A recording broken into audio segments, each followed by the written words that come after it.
This is Geek Therapy Radio. What are we waiting for? And now your mental curator, Johnny Hamburger. Welcome to this edition. Dan, you'll need to lean forward a little bit. This edition, not into the table. This edition of Midweek Geek. I'm Johnny Hamburger, your mental curator. And this is just a little bit of intro to let you know what's coming up here in this edition of Midweek Geek, because it's going to sound a little different. You can hear it sounds a little echoey in here, but I recorded the bulk of this quite long Midweek Geek on my phone because I couldn't pass up the opportunity to interview an Irishman that Dan knows pretty well from an Irish pub around the corner, because I am here in the Netherlands, aka Holland, which is a whole nother thing. But yeah, we met James at the bar there, the Irish pub, and he's from Ireland, and we interviewed him all about the Irish Civil War and a few other things that are very interesting that you're going to want to stick around for. But I wanted to make a very quick intro just to let you know that this sounds a little different than a normal high-quality broadcast microphone, whatever, that I do with Midweek Geek. And to let everyone know that I'm safe here in the Netherlands. Dan, thank you for having me in your home. You're welcome beyond welcomes. You're always welcome here, Johnny. We love it when you come to this country. We all have a good time, James especially. Yeah. So, before we get to the show, what do we got going on in the floor below us? Explain your house a little bit to the listeners. My house is a little over 300 years old. It's purple in color from the external side. It's 3.5 floors. We got a kitchen underground, which is a whole weird thing. We've got a strange dog. I've got floating staircase going up to the next floor. It's a quirky house, to say the least. That's kind of why we bought it, but yeah, we really like it. There's a poem. By now, do you have the poem memorized? No, I don't. Okay, but basically Dan's house, the facade of it is painted purple with a poem written into it in Dutch. And basically, Dan, what does the poem mean? It's something about a bird flying over a bridge. We didn't choose that poem. We didn't paint that poem. In fact, when we bought the house, we were asked if the poet was allowed to put that poem there, and we said, no, and they did it anyway. So, but that's all right. I mean, it's a major, actually, tourist attraction for the street. We see it's kind of cool to have that feeling of seeing tourists walk by your house and take pictures of it on a daily basis. It kind of makes you feel like, oh, my house is kind of neat. Yeah, and also we met some Dutchmen. It's okay if Jude is making noises in the background. It's fine. I don't know why he's not eating his dinner. Maybe his brain is put in backwards. The bowl is probably angled wrong. He's a very strange dog. But Dan's house is purple, so locals, if you're lost, let's say you get really hammered drunk and you say, point me to the purple house, the locals will know where the purple house is. That's absolutely right. And that has happened before. People have been like going home and they're like, oh, the purple house, I know which street I'm on now. Okay, well, I might test that theory while I'm here.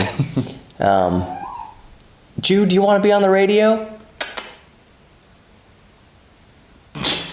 He's just staring at us. He stopped talking once we talked to him. All right, so this is a very special edition of Geek Therapy Radio. It was recorded entirely inside of an Irish bar in Netherlands. There's Jude interviewing an Irishman who recounted his recollection of the Irish Civil War, for lack of a better, there is a better term. Irish struggles. What is it? Troubles. Irish troubles. Troubles. Irish troubles. If you Google Irish troubles, you will learn more about it. But just enjoy this kind of off the cuff midweek geek. It's very informative. It's a very, very fascinating show. I think, Dan, I think you would agree. It turned into it was initially just kind of a fun little thing. But I just remembered, oh, he's from Ireland. Let's talk about some history. So I think Dan would probably agree that it's a fascinating little discussion. Yeah, definitely. It started out as like a little pub talk and ended up with like history of nations in Europe and how things were shaped. Yeah, very interesting. So now Jude is eating he's eating very stupidly.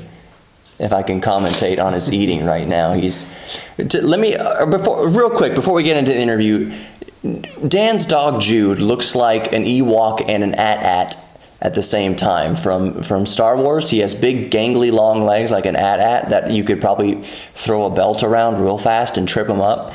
And his head is real round. He just looks real stupid. But his face is adorable like an Ewok. Apparently he has a fifth leg that goes all the way to the floor. Yep. But with that, let's go into Midweek Geek here. Let's learn some good things. And once again, it's not an apology for the audio quality. It's just a little different. So please enjoy. Dan, do you have anything else to say to anyone? Not really. Let's eat. Let's eat some steak. All right, enjoy this episode of Midweek Geek. Oh yeah, real quick, by the way, I need to mention here that this episode is marked explicit because I do not believe in censoring my guests when I don't have to, and my guest is a full-blooded Irishman, so take that with a very, to me, very welcomed grain of salt. A grain of Guinness. Yes, Dan, thank you very much. So this episode is unedited, and it is explicit at times with the colorful language that our guest James uses, and it's very good. It's kind of refreshing. So since this is a Midweek Geek, since this is not broadcast over the broadcast radio on KPRC 950 AM, I'm just letting it ride. So just keep that in mind and enjoy this episode of Midweek Geek. Welcome to Geek Therapy Radio. This is kind of a last-minute Midweek Geek recorded on my phone because I am in. Dan, how do you pronounce this town? Where are we, Dan? Hertogenbosch. Dan's trying to sound Dutch. He's not. I think It wasn't bad. I think his top half is American, his bottom half is Australian. It all comes together about the belly button. Down under. Daniel. Okay, I can talk about whatever I want to on Midweek Geek, so it's kind of a little bit of a different format. But yes, we are here in the Netherlands, Holland. We'll call it that. Den Bosch is the easy way. Den Bosch is the realist. Yeah. It's the people's way of saying it. And Hertogenbosch is the way that these kind of the elites of the city kind of want to call everything by this very fancy title. Yeah. Well, Den Bosch is just, everyone just calls it Den Bosch. True. Den Bosch. Den Bosch? Den Bosch? Not Den Bosch. It's like boss. Den Bosch. Okay, we're in Europe. we're not in Houston, and I do have a question, and I'm gonna table this up to anybody who can perhaps best answer it, and I'm not gonna make any wagers on who can. We're at a bar, by the way. What bar are we at? Zoe's? Zoe's Irish Pub. Zoe's Irish Pub here in Den Bosch. My question is, and I bet you a lot of people are kind of wondering what this is. What is the difference, if any, between the Netherlands or calling it Holland? I know technically it's the Netherlands. On a map, it's the Netherlands. But if you say I'm going to Holland, everyone knows you're going to the same place. So does anyone know the distinction between Holland and the Netherlands? Because at one point, wasn't it Holland? Well, Holland is we have provinces here, kind of like states. There are 12 of them, and there's North and South Holland. And that happens to be where Amsterdam is. Amsterdam's in North Holland, right? North Holland. North Holland. I knew that. Yeah. So, you've Rotterdam then in South Holland. Holland, You've like a big portion of the population in the Hollands, and just a lot of major cities are there. You got a lot going on there. Not a massive population there. And you look at historically, I think it was the country had a couple of different names. It was the Dutch Republic at one stage, and was known as Holland. Yeah. So there's a really good YouTube video that describes all this. Yes. It's quite funny too, and I'll send it to you or something later. But it's worth putting on there.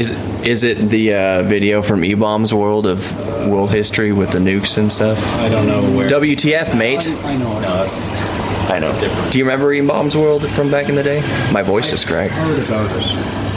I've heard about the website, but I think the YouTube video you're talking about was a guy CPG Grey. Oh, I the don't difference between Holland and Netherlands, and blah blah blah. And he has another one explaining the UK, the United Kingdom, Britain, and England. How do you distinguish between all of that? That's another- Yeah.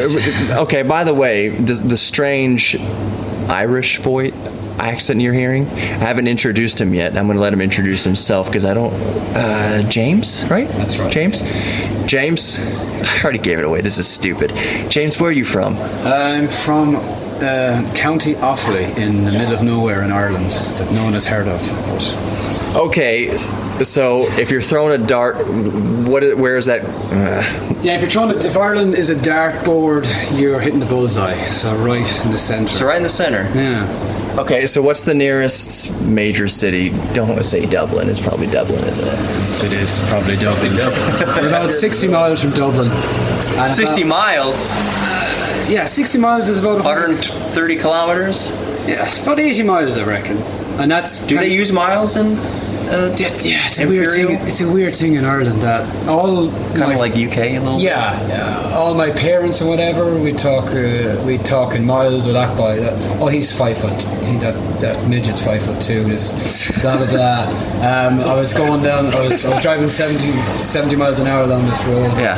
And pizzas are, where we draw the line, and when you come to mainland Europe, we're at a restaurant. What the fuck's a 40 centimeter pizza? Jesus Christ! Like, you got to draw the line somewhere, Okay, well, I got to debate whether or not I'm going to censor this because we'll see what I do with that. This is where the geek therapy radio part of it comes in. Is when I'm thinking of imperial and how UK and arguably Ireland kind of goes back and forth between imperial and metric. I know that when someone in the UK says, or someone in England says, a gallon, it's an imperial gallon versus the United States gallon, which is less by volume, a little bit less. Maybe that's kind of too specific of a question. Yeah, I do know that the US pint is that's different too. Yeah, that's different too, because the UK version, I think the Irish version also we're in a pub right now, so we're in a pub, yes. Yeah, so we have a pint bottle of Magners Irish cider, and yes. in milliliters it's 568 milliliters, so that would be the British pint, I reckon. I reckon you're probably right. Reckon is one of those words that a lot of Texans use along with Irish. But you know what? Here's the fact. I wish that truck would move. The metric system doesn't lie. So if it's 75 milliliters, that's 575 milliliters the world over. Yeah. But you know what? Metric system's easier to wrap your mind around when you're drunk, because it doesn't take any guesswork. Yeah. When you're thinking of, okay, I know something that a lot of I don't want to say a lot of, I don't even want to say most, but I've heard mentioned when people describe how much someone weigh. Oh, I weigh 13 stone or whatever, which a stone is roughly 20 pounds or 10 kilos or something like 14 that. 14 pounds, I think. Okay, so how much is a stone, James? 14 pounds. So how many stone do you weigh? Shit, I haven't weighed myself in ages. Somewhere between 11 and 12 stone. I don't know. But now I've kind of reverted to using kilograms when I weigh myself. You don't use stone that much anymore, really, right? We do in Ireland, yeah. You use it? Okay. That fella is 18 stone or whatever. In Australia, they don't use it anymore. Yeah. It's funny, when the UFC come to Ireland, like whatever, is it Bruce Buffer? Weighing 18 stone! Dude, you gotta say to put it in pounds, you can't just get his stone all of a sudden. Yeah. So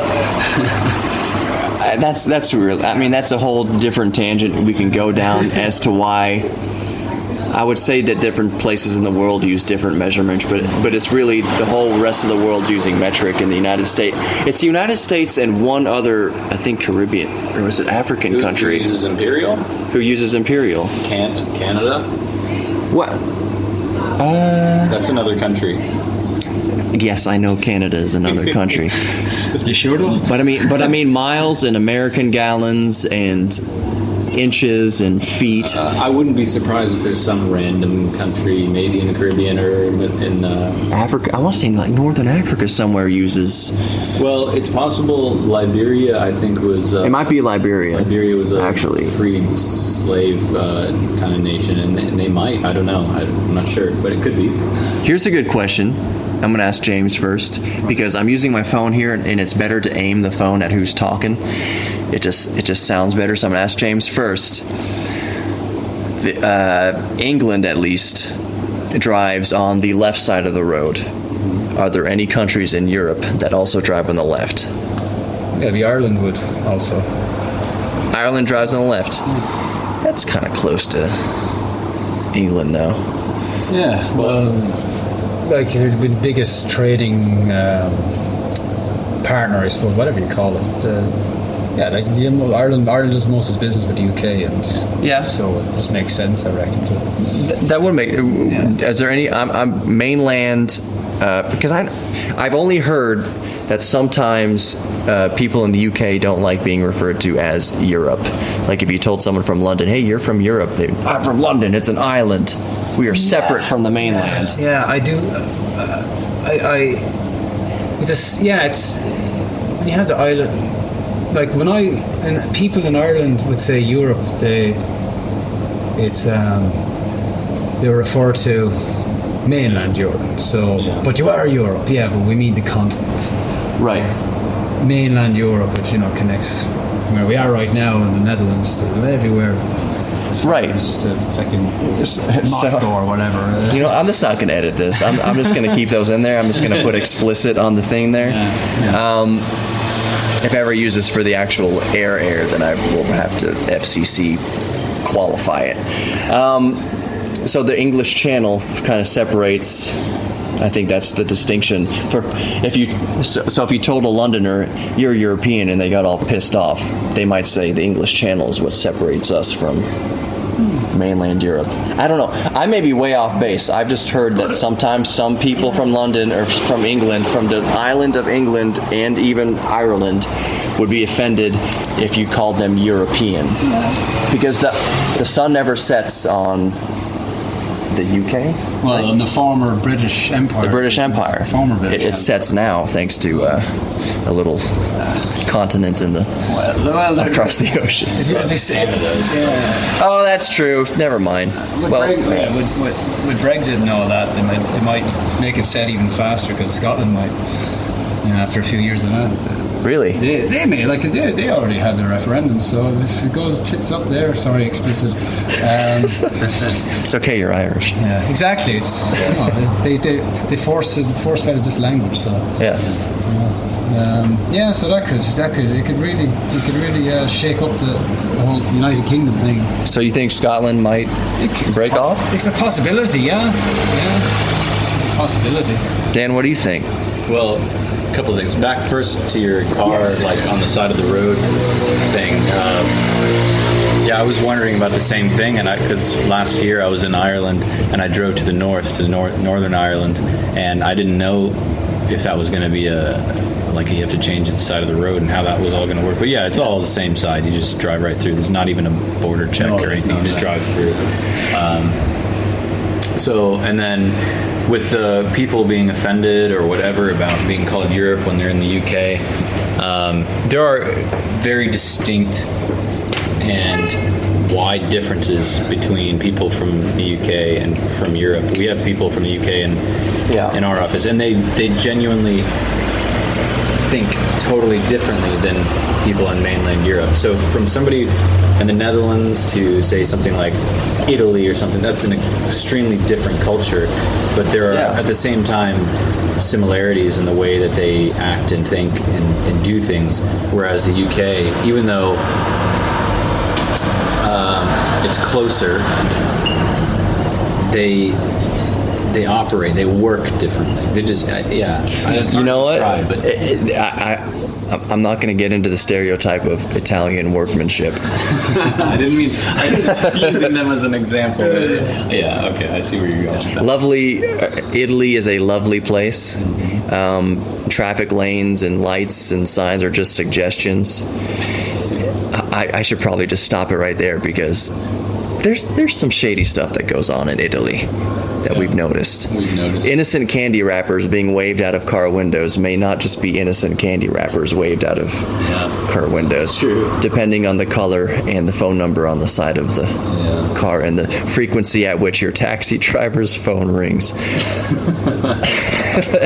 Anyways, Dan, I know about you. No one cares about you. James, well, I care about you. I care about you a lot. I care about you a lot.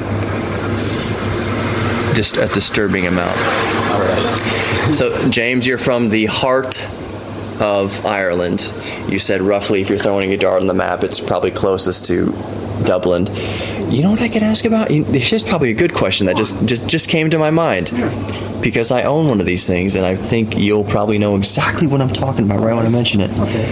I have a 1983 DeLorean. Of course. Do you have any opinions?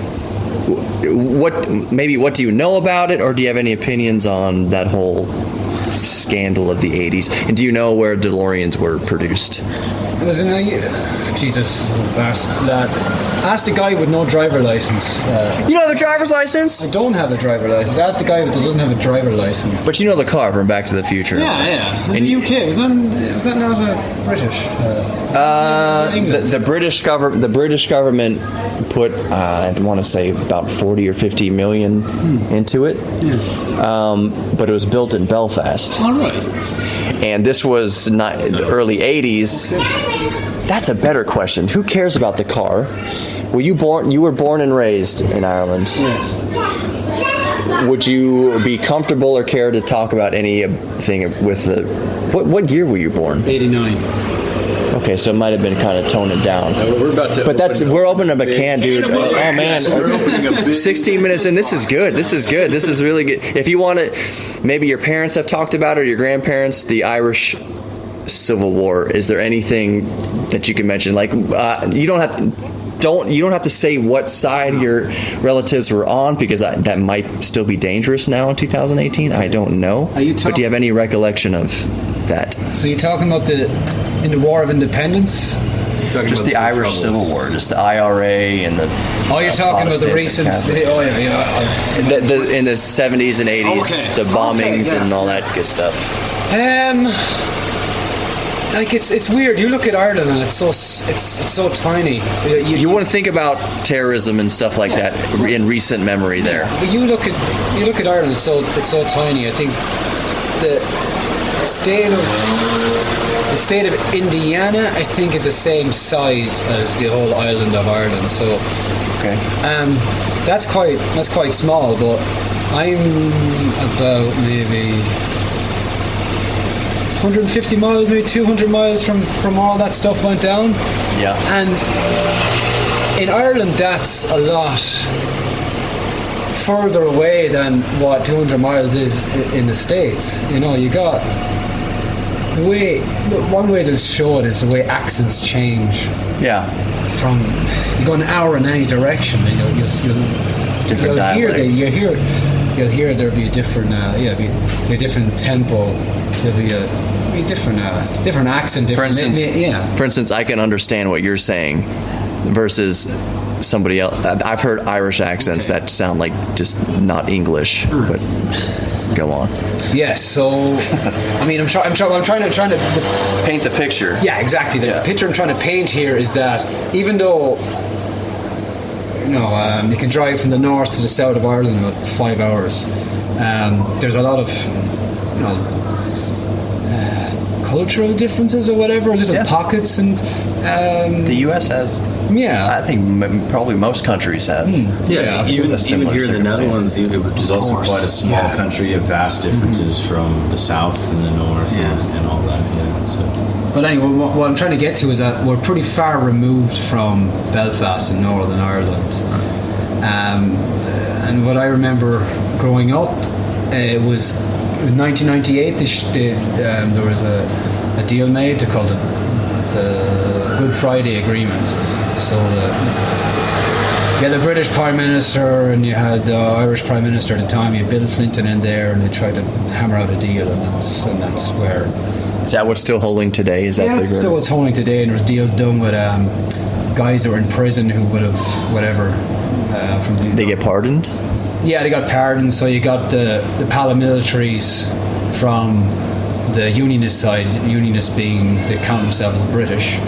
And then you had paramilitaries from the Irish side, which is famously known the IRA. Yeah. Then there's a smaller band. There's a smaller little paramilitary called the INLA, Irish Liberation, or something or other. And they're I know another one. Yeah.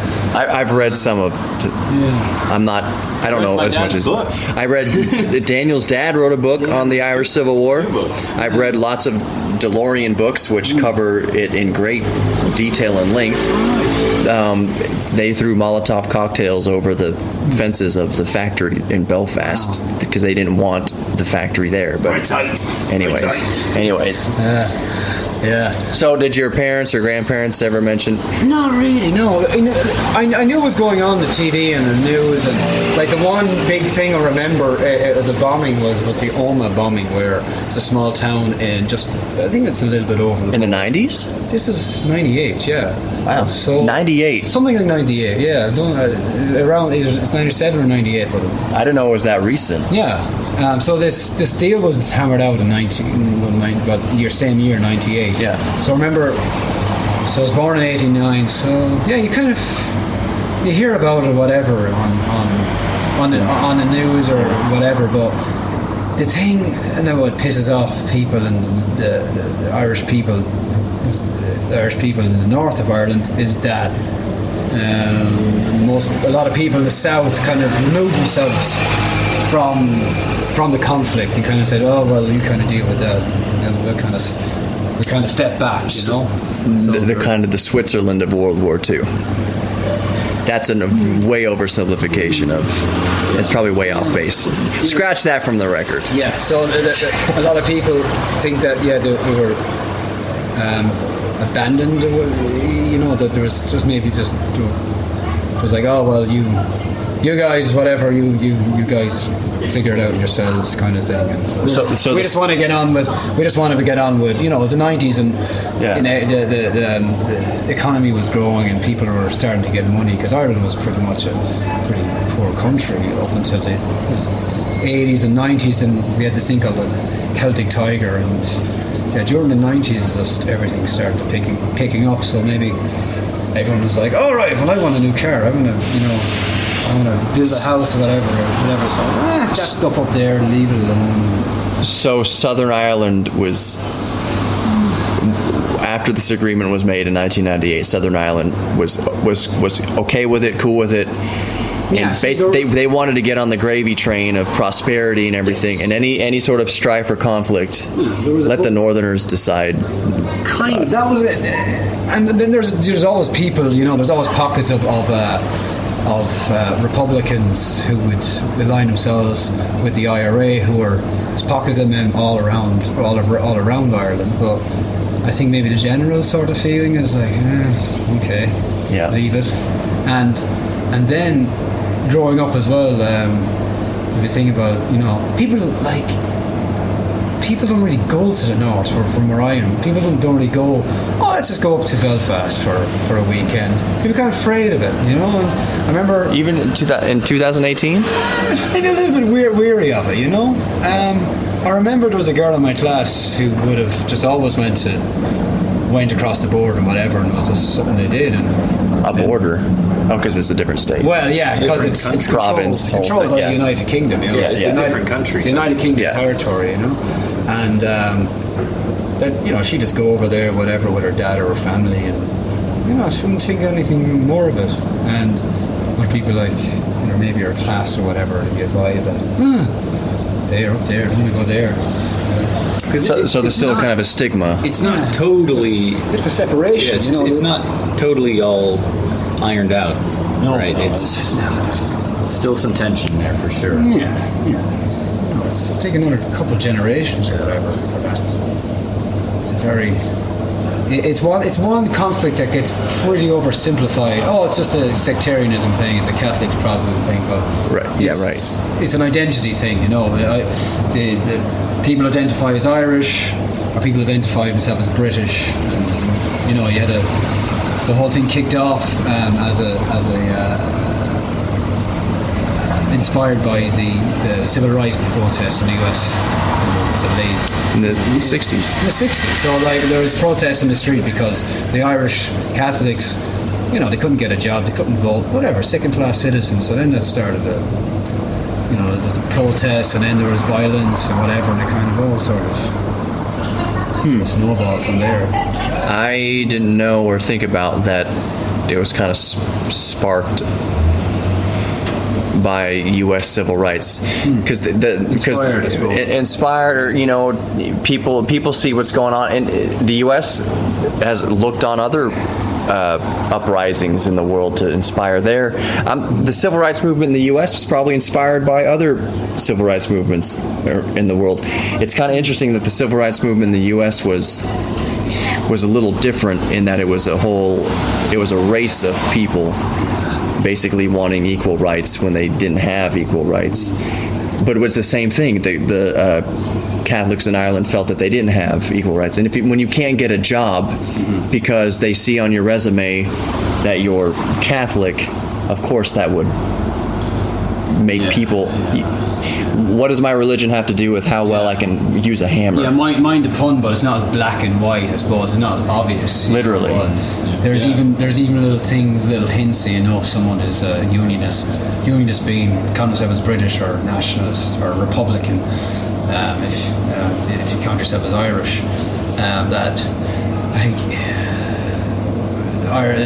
the Irish person will say H, and then the unionist person or Protestant person, whatever you want to call it, calls it H. So little subtleties. But that's identity. That's identity. And then you've got the Protestant work ethic and all of that. And you just got the cultures, and there's. They're more dynamics than just religion. Yeah. It's right. More complicated. And really, if you or anybody else listening to this really wants to learn more, you should go there. We went last year, and we went for one of the black taxi tours in Belfast and listened to a guy that was an old salt that was there throughout the whole thing. Did you just say old salt? I said an old salt. Okay. That was there throughout the whole thing. And he had stories of scars.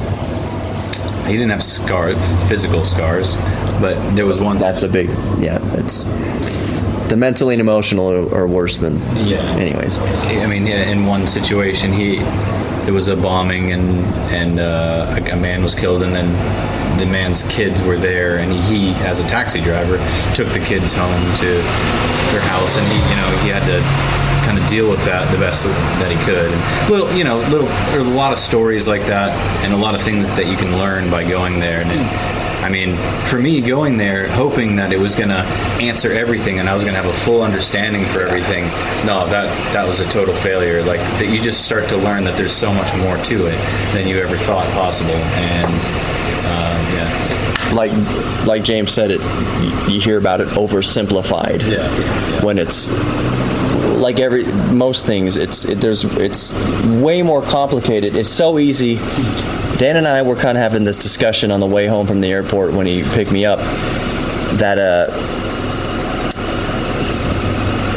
in the United States we have this kind of inundation of opinion and media and rhetoric and an oversimplification of issues that's designed to divide people and get them pissed off.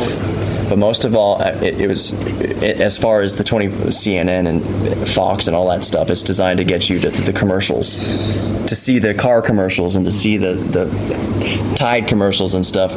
But things are more complicated than that. The Irish Civil War, like you just said, it wasn't... Well, the Irish Civil War is was a thing that happened in the early 1920s.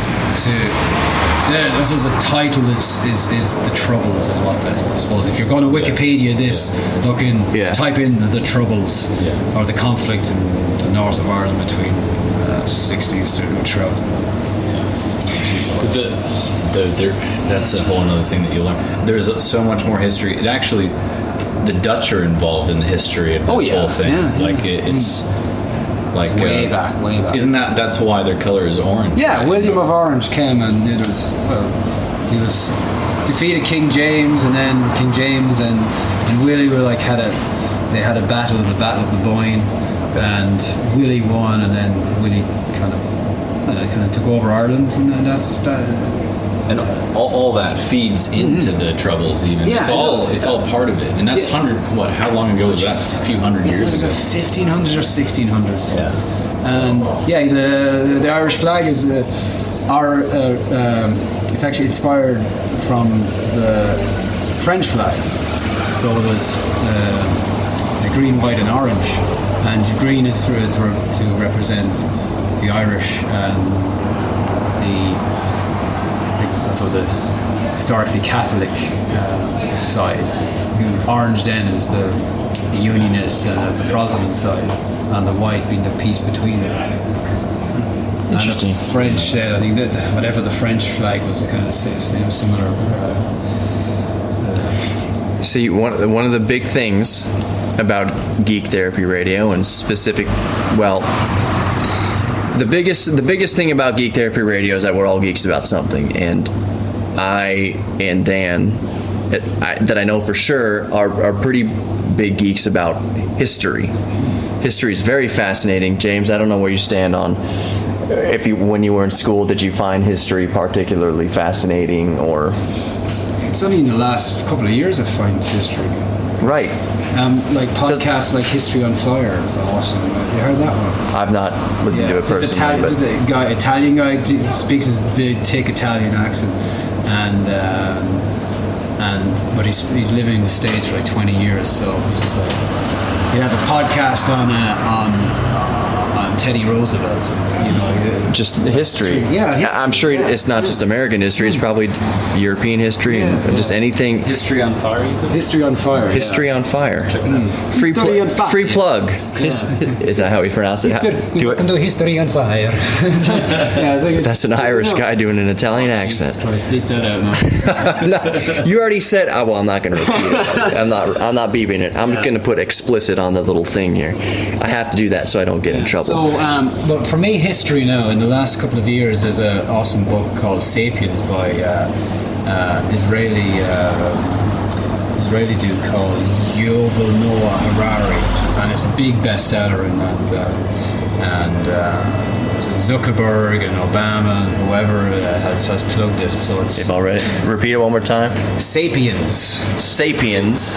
Was it Yuval Noah Harari? That's my very. I don't know.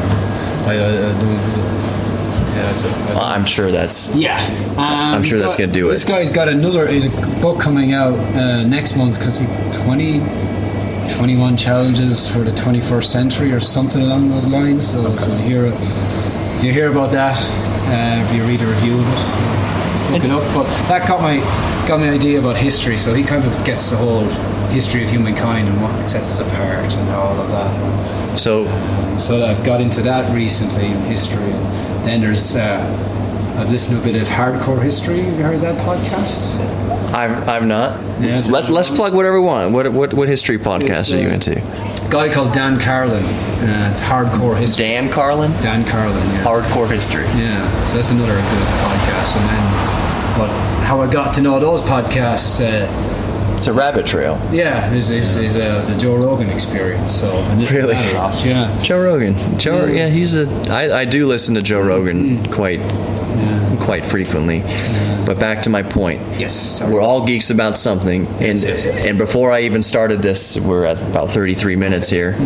Dan and James are like, "What are we going to even talk about?" Like, you just leave it to me. We'll find something. So we went the past 20 minutes on the Irish Civil War in history. The Troubles. In the Okay, sorry. How would you technically say it? The Troubles is The Troubles in Ireland, or the Troubles? Just the trouble. the Trouble. You type Just in the Troubles. Yeah. The Troubles. There's pretty much only one. Yeah. Troubles. Okay. But that's my point. We're gonna, everyone's a geek about something, and we're gonna figure out something that we can all conversate about and come to understandings with each other about.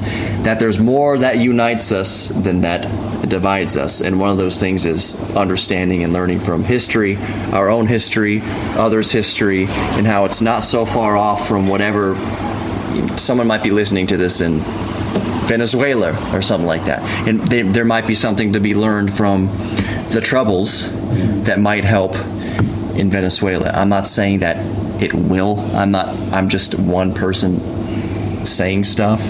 I'm just saying that history is possibly the best teacher. And that there's things that we can be going through in our own individual countries that other people have already gone through, and that we can learn from, and that we can avoid. And yes, we're going to drink more beer. And him too, yeah. Another round for everyone. Another round. I'm gonna lubricate my throat. What is this, Irish Red? This is O'Hara's Irish Red. O'Hara's Irish Red. Irish Red. that was a bad. Okay, that's gonna do it for this edition of Midweek Geek. Recorded on the phone. Midweek Geek. Recorded on the phone. You said you wanted to start a podcast. Yeah, but I just be in touch with whatever, if you do start it, which I highly recommend you do. I just did this whole thing on the phone, so you can do it with anything. When you do it, just let me know, and we'll talk about it off air. Just real quick, Dan's got something to use more time for. You've been able to record this relatively easily here in the bar and everything. But how much time would a little show like this, or a little episode like this, take you to edit to where it's podcast ready? This one's actually going to be easier to edit because I'm just going to slap an explicit on it and not not put any beeps into it. Right, yeah. All I'm going to do to this one Let's is screw you up with advertisers then. This Midweek Geek is not sponsored. Okay. That's not to say that it couldn't be sponsored in the future. I would just have to let them know that, hey, by the way, Midweek Geek, if someone drops the F-bomb or says JC or anything that's not kosher. JC, really? God damn, is that off the... Yes, that's you can't say that on the radio. Well, it's not even that it's necessarily cuss words. That's not vocabulary I would necessarily use. But if a sponsor, that's not something that they may necessarily want to be associated with. But like Mark Maron and Joe Rogan, they have sponsors and stuff who don't really care about that. Is this I should plug this really good podcast. The guy's been on top of the podcast charts in Ireland for the last since he started about 40 weeks ago. It's the Blind Boy podcast. Blind Boy. The Blind Boy podcast. He's a rapper from Ireland that wears a plastic bag on his head, like a plastic bag you get in 7-Eleven or whatever. Yeah. Puts that on his head. Him and another dude, and just make these satirical rap things and little skits. Blind Boy. Very, very, very, very, very good podcast. Just goes down all these rabbit holes. So that's definitely one. There's so many podcasts you can go down these rabbit holes. But Blind Boy. So to answer the question, it's not going to take me very long. Okay. Even if I was editing out the things, I've done it so many times. So what I'm going to do, and this is for anyone listening who wants to do a podcast, this is what's going to happen from my phone to uploading to the platform, to Spreaker and iHeartRadio and all that. What I'm going to do is I'm going to take this audio file, which is going to go automatically to my Dropbox. As soon as I hit stop here, it's going to be on my computer waiting for me. And if it wasn't, I would just take it off the phone onto the computer. Yeah. And I would put it in my audio program. I use Cakewalk Sonar. Anyone can use anything they want. I have my little intro that's already made.